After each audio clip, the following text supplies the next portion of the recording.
Pueden hacer personalmente al doctor ahorita o si hay tiempo al final para no parar el programa. La siguiente ponencia, manifestaciones dermatológicas de la piel, cómo evaluar si es por dengue, zika, chikungunya, por el doctor Luis Chica. El doctor Chica, graduado en la Universidad Salvadoreña Alberto Masferrer y graduado en dermatología en el Instituto Dermatológico Dominicano de Cirugía y Piel, doctor Humberto Bogar Díaz, Santo Domingo, República Dominicana, y graduado en cirugía dermatológica en el Instituto Dermatológico Dominicano, Cirugía y Piel, doctor Humberto Bogar Díaz. Aparte tiene un entrenamiento en trasplante de pelo muy completo. Con ustedes el doctor Chica. Solamente nuevamente un anuncio, necesitamos que muevan el vehículo rojo, placa 57-435, que está cerca de Comédica. Buenos días, realmente es un honor estar aquí exponiendo de un tema que me imagino que muchos de ustedes saben más que yo, pero enfocándonos más que todo en manifestaciones que aparecen en la piel. Son tres entidades bastante de moda, bastante comunes. Tienen en común que son transmitidas por un vector que es el Aedes aegypti y también el Aedes albopictus. La hembra pone sus huevos en las paredes rígidas de los recipientes con agua y esta puede permanecer varios meses hasta que el agua moje y tenga la temperatura adecuada para poder proliferar. Tenemos que la distribución mundial del Aedes aegypti es originario de África, pero actualmente se encuentra en todas las regiones tropicales y subtropicales a través del mundo. O sea, ha ido en aumento a través de los años. Incluso en 1950 se pensaba de que ya estaba extinto, pero esa confianza se dio y muchos factores para que fuera creciendo. Este mosquito es urbano y vive cerca de la gente, en lugares sombreados frescos, y le gusta picar más que todo en horas del amanecer y al atardecer y durante el día. Realmente lo que más nos puede ayudar es las medidas preventivas, ¿verdad?, para este control. Vamos a empezar hablando un poco acerca del dengue. El dengue es una enfermedad infectocontagiosa febril aguda endémica en regiones tropicales y subtropicales. El primer caso reportado se trata a partir de 1789, atribuido al médico estadounidense Benjamin Rush. Se dice que venía de los esclavos africanos. Entonces el término dengue se originó a partir en América en las epidemias del Caribe en 1827 y en 1828. Se sabe que hubo mucha importación de esclavos y esto fue lo que trajo prácticamente la enfermedad. El agente etiológico pertenece al arbovirus ARN, Flaviviridae. Hay 4 serotipos. Eso es importante saber, DEN 1, DEN 2, DEN 3, DEN 4. Entonces, cada serotipo va a crear una inmunidad específica u homóloga de por vida contra la reinfección del mismo serotipo y una inmunidad cruzada o heteróloga, o sea, de corto plazo para los otros 3. Pero ¿qué pasa? Si ya un serotipo infectó a una persona, cuando hay una reinfección con otro serotipo, la posibilidad de que la enfermedad sea más grave es muchísimo mayor. En El Salvador tenemos que vamos a tener 2 serotipos. Aquí está la distribución del dengue en América según los tipos de serotipo, ¿verdad? Entonces, hay la situación acumulada de dengue en este año hasta la semana 32. Ha habido una reducción, se puede decir, bastante considerable hasta esta semana, ¿verdad? En el año 2015 fueron 19,000 casos sospechosos, de estos hubieron 3,600 confirmados, entonces podemos ver que sí va disminuyendo.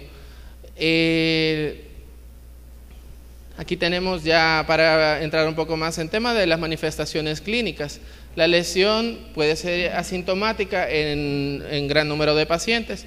La fiebre del dengue se caracteriza por ser mayor de 40 grados, presenta una cefalea frontal, un dolor retroocular, dolores musculares y articulares, así como también pueden haber síntomas gastrointestinales. La erupción cutánea puede aparecer, no aparece en todos, y se acompaña también a veces de fotofobia, conjuntivitis y el prurito generalizado a raíz de esta erupción. Entonces es importante tener en cuenta los síntomas de alarma del dengue: el dolor abdominal, los vómitos persistentes, acumulación de fluidos, el sangrado de mucosas, la letargia, la hepatomegalia y el aumento del hematócrito con caída del recuento de plaquetas. Entonces eso nos está indicando que hay que correr, que hay que hacer algo, porque no queremos llegar a esta fase, que es el dengue grave. El escape severo de plasma, un shock, una acumulación de fluidos y un distrés respiratorio. Entonces también tenemos sangrado severo y el daño severo de órganos. Aquí podemos, bueno, no se ve tan bien, pero tenemos que la erupción o exantema es un escarlatiforme o morbiliforme. Al aplicar presión sobre él, blanquea. Esto es característico del dengue en fase aguda, en las primeras fases del dengue.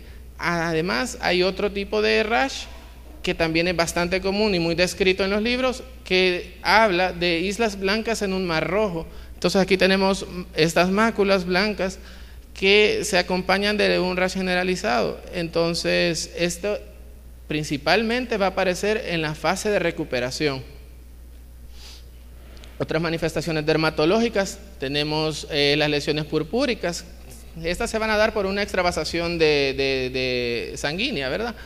Hay de bastantes tipos, los que son las petequias, equimos, isopúrpuras, según sea el tipo. Los análisis de laboratorio son importantes, saber cuáles hacer, cuándo hacerlos. El hemograma se debe realizarse cada 48 horas durante los días de fiebre y hasta 48 horas después de que ha habido el descenso de la misma.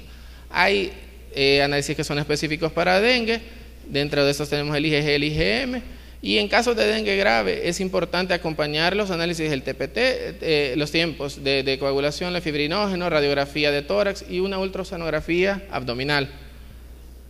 El tratamiento dermatológico, las lociones blancas a base de óxido de zinc, también hidratantes a base de urea, antihistamínicos en el caso de prurito, principalmente dependiendo qué tan intenso sea, ¿verdad? Puede ser de primera generación, de segunda, y según se clasifique el dengue, ya tomar las medidas específicas de cada cual, ¿verdad?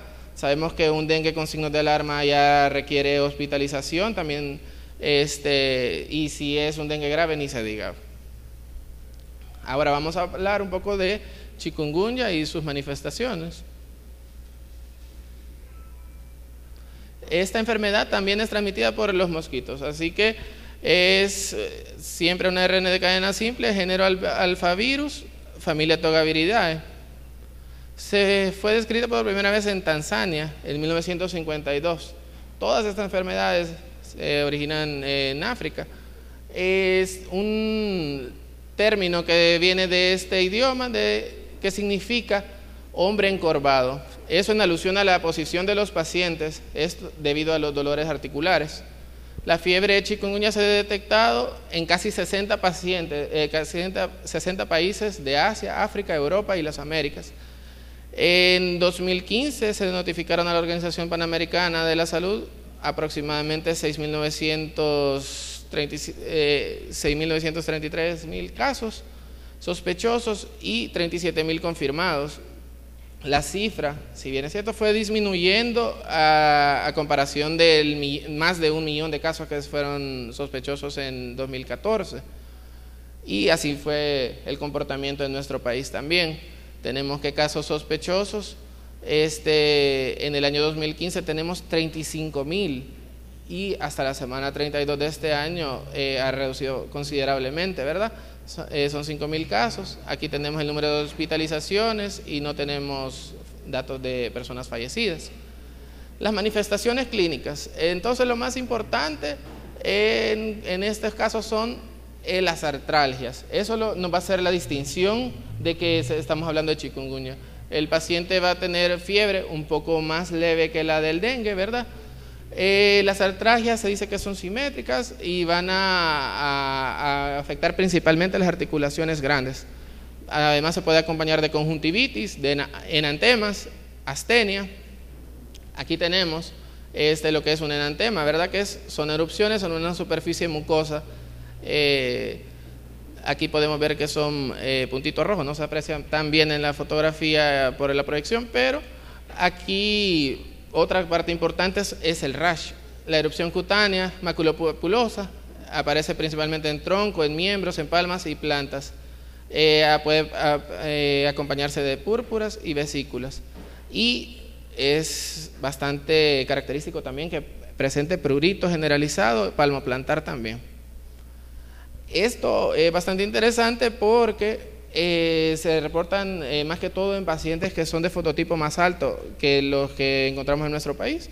Entonces se han observado casos de hiperpigmentación residual al rash o una aparición de un melasma agudo o una aparición o una exacerbación del mismo melasma que ya presentaba el paciente. O sea que es bastante importante e interesante tenerlo en cuenta. Los análisis de laboratorio que vamos a hacer, vamos a encontrar en un hemograma una leucopenia expensa de linfocitos y una trombocitopenia moderada.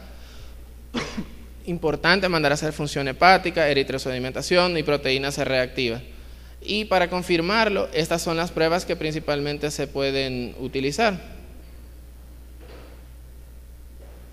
El tratamiento dermatológico tenemos que va a ser básicamente igual, las lociones hidratantes a base de óxido de zinc, refrescantes y humectantes con aloe vera y mentol. Se pueden utilizar compresas y los antihistamínicos. Ya hablando un poco acerca de Zika y sus manifestaciones, tenemos que también es un virus, flavivirus, tiene un periodo de incubación de 3 a 12 días.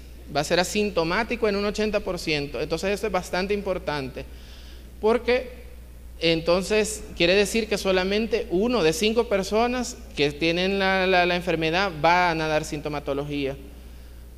Los síntomas normalmente son leves y autolimitados, y también son raros los casos que se vuelven graves y que van a requerir una hospitalización.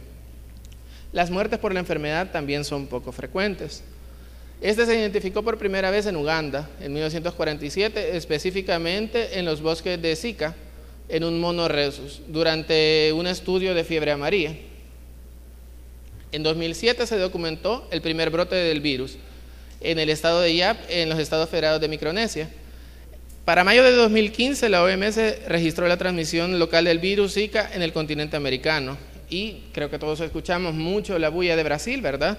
Entonces, en diciembre, el Ministerio de Salud de ese país estimó que habían ocurrido aproximadamente 440,000 casos.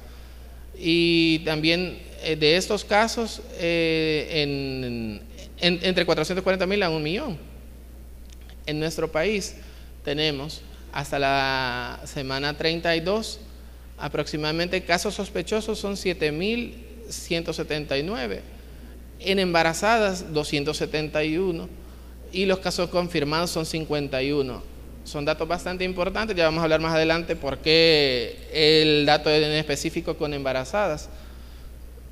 Las manifestaciones, tenemos que va a haber una fiebre más suave, una erupción cutánea maculopapular, artralgias, mialgias, cefalea, vómitos, la conjuntivitis, y estas dos cosas son bastante importantes de tenerlas en cuenta porque son lo que de verdad hace como más preocupante de la enfermedad, que son el síndrome de Guillain-Barré y la microcefalia.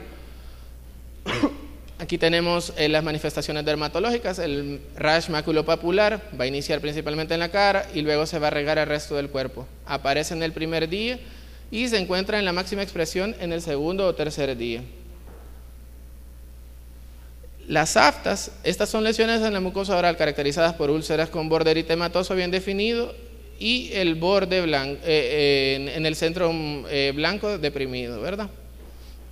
Son molestas, dolorosas. Los análisis de laboratorio que tenemos para el Zika, hay una prueba de reacción en cadena de polimerasa y también las pruebas de IgM en específico. En el país realmente en los laboratorios privados creo que no se está haciendo ninguna de estas. El tratamiento dermatológico, tenemos esteroides de baja potencia en algunos casos, lociones hidratantes.